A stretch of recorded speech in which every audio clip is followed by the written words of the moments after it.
มืองดักจึง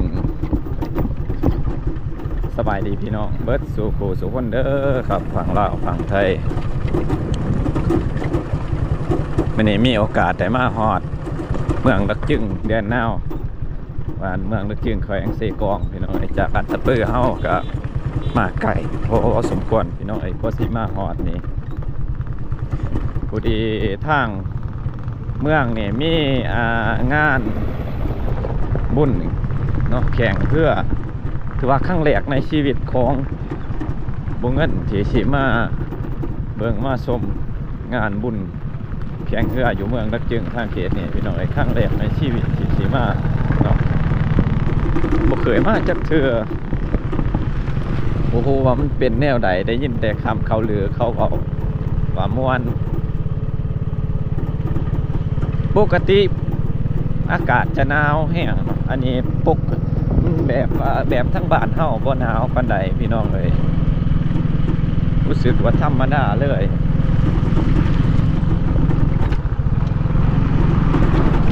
ผู้คนก็มาหลายเด้ก็ว่า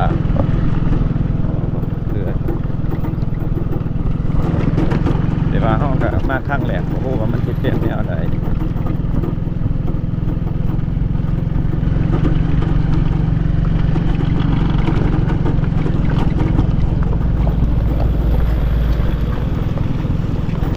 รถคันนี้คือว่าไขประตูหลังเรือนี่อยู่บ่ฮู้เมื่อซ้ำบ่ฮู้เมื่อว่าประตูหลังไขแล่นไวกว่านั้นพอดีป้าพี่น้องเอ้ยเบิ่ง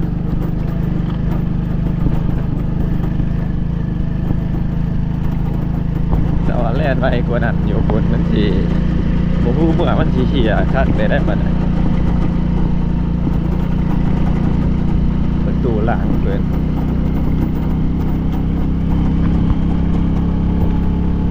เนี่ยใกล้สีฮอดจุดหมายปลายทางแล้วพี่น้องเลยการว่าตอนแรกเนี่ยเขาสิได้ลงเมื่อบาทนี่จะสิทันจักบ่ฝนตกทางเพียไปนำหนาที่ห่วยเจ้าทินบ่นำหนาเป็นบ่จักอยู่เขตนี้บ้างนี่จักจีนจักเวียดลายอะไร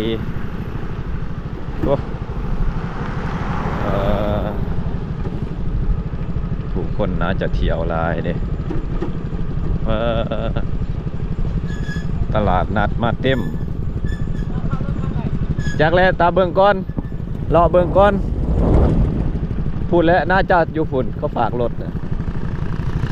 รอไปทางหน้าก่อนว่าเขาฝากรถใดบ่โถพี่น้องเอ้ยคนมาหลายแห่งว่ามาหลายนี่ครับมาหลายเคยมาเจอจะเขารถนั้นจะเขาฝากไว้อยู่ใส่เนาะแต่ว่าอันนี้เป็นทางเขาทางหนาเดี๋ยวสิขี่รถรอเบิ่งก่อนเกินทางถึงก็ได้บ่นะเดี๋ยวมีเครื่องมีของมาตั้งให้ดีครับน่าจะเข้าทางนั้นคุณไป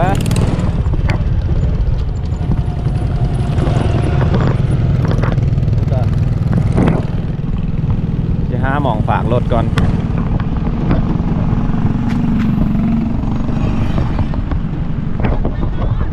เดี๋ยวเชียร์มาหาหมองฝากรถก่อนพี่น้องเอ้ย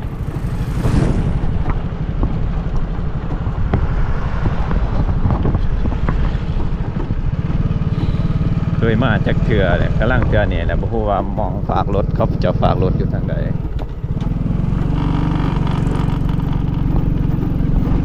มีวงใหญ่เนาะมาเนี่ยจอดไว้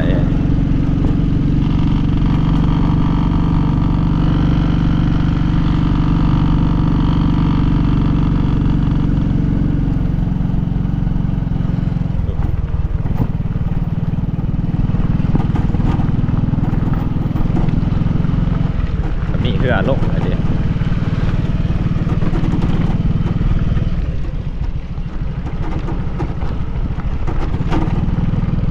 นี่อยู่บ่มองฝากรถนะ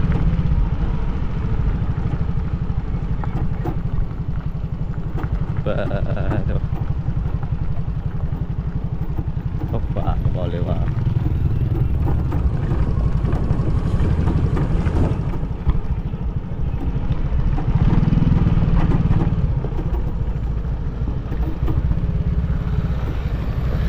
คือบ่มีคนเก็บปียังล่ะ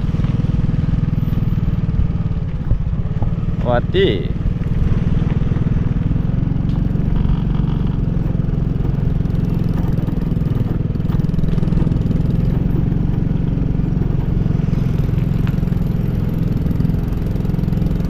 เอา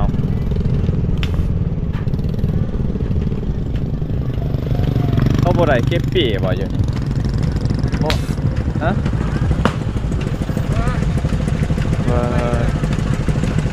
เขาบ่ได้เก็บปีที่เนาะไปอาชีพส่วงเตะปุ่นโอ้มาแต่ชิกองเขามาบอกว่ามาที่นู่น มาเบิดเลยแต่ว่าแข่งอันตะปือเฮานี่จักมาจักโบ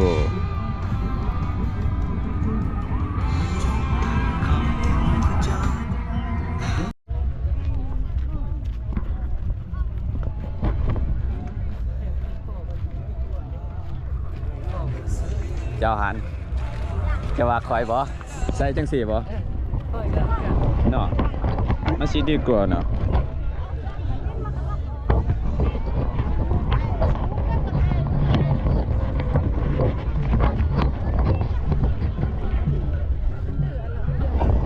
อันนั้นมันง่าย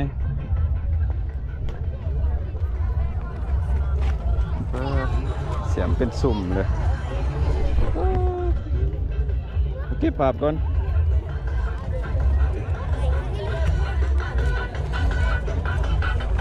สบายดีโอ้คือคืนโอ้มัน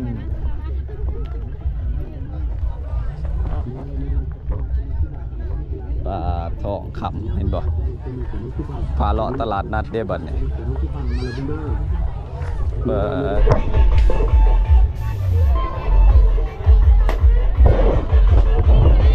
โอ้เสื้อปกสเสื้อตำรวจเหรอสบายดี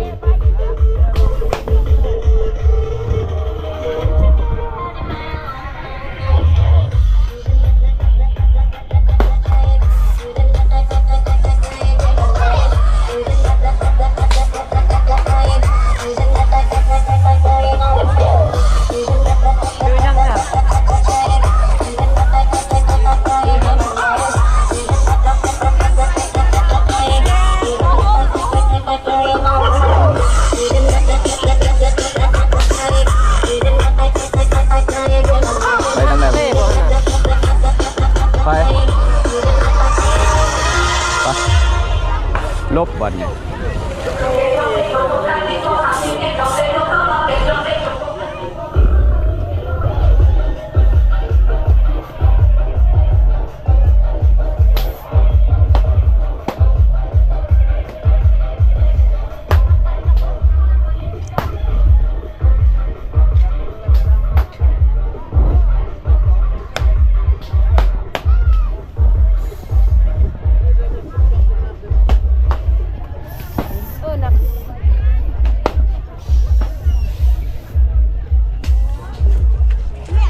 เจ็ดห้าเบาใส่เลยบ่ถามเพิ่นเบิ่งมาหอด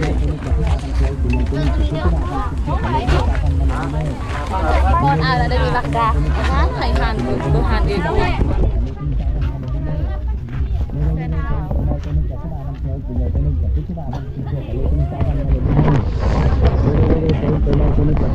ลีเดอร์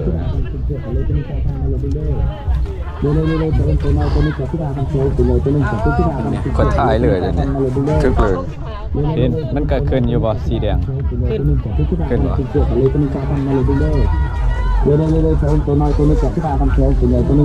คนร้าย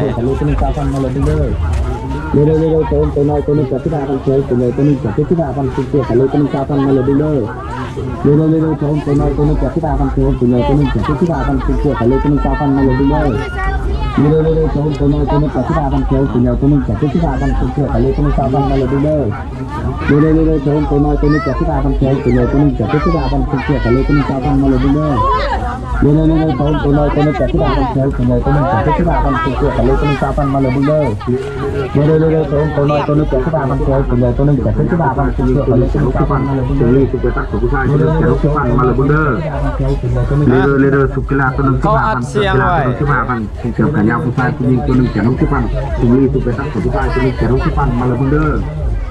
เด้อสุกีฬาตัวหนึ่งที่มาสุกีฬาตัวหนึ่งที่มาพันเกี่ยวกับยาผู้ชายตัวหนึ่งตัวหนึ่งแก่น้องที่ปัน เขาอัดเสียงไว้ดิเป็นบ่ทันมาบ่ทันมานี่บ่ไว้บ่หามองนางอยู่เทิงก่อนนี่ต้นรถเฮาตากแดดเด้ อีต้นรถเฮาตากแดดเด้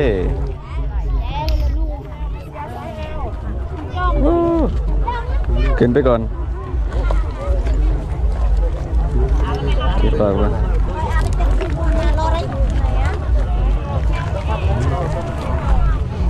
ตาขนมาหลายตอนนี้ยังทำหาบ่าวใส่อยู่ครั้งแรกที่ได้มาพี่น้อยถือว่าคึกคืนเมื่อวันที่29นะเพื่อเขายังบ่ทันเช้าเบิ่งหมองจักโมงแล้วคนหลายแฮงเอ้าเขายังบ่ทันเช้าบ่ก็ต่อเลยติบ่คึกคืน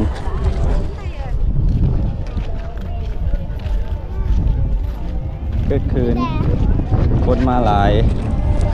ที่เสียดายเฮาบ่พอโมอยู่นี่เด้อฮะจักดิมันหยุดเฮาก็สิอันนี้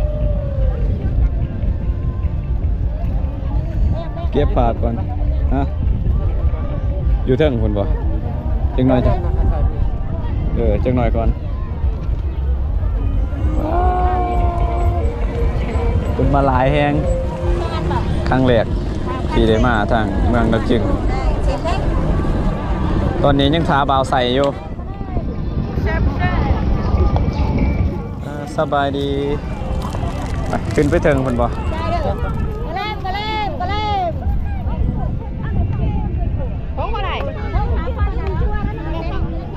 ก็เริ่มเบียดก็เริ่มเบียดไปพี่น้องเลยก็สิออกเมื่อก่อน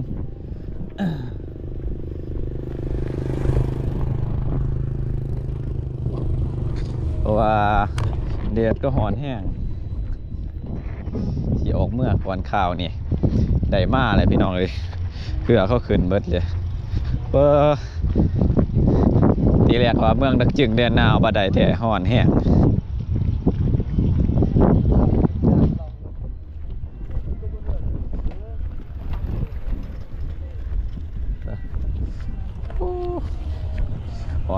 ฮอนพี่น้องเลยเบิ่งคนมาหลายอยู่คนแต่ผู้ม่วนกับม่วนผู้บ่ม่วนกับบ่ม่วนเนาะงานนี้เอานี่ก็สิเมื่อเดินทางไปสิฮอดบ้านเนาะ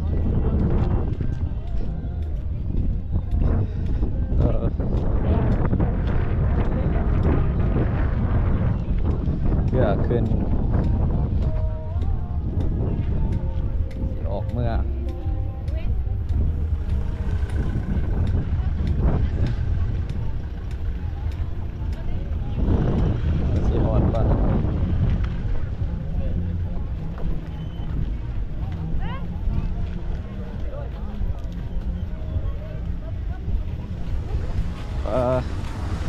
เดือดอ่อนแห้งหุบเอา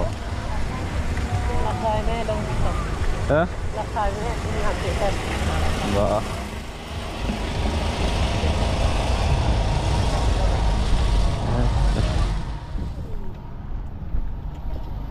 ออกเมื่อเนี่ย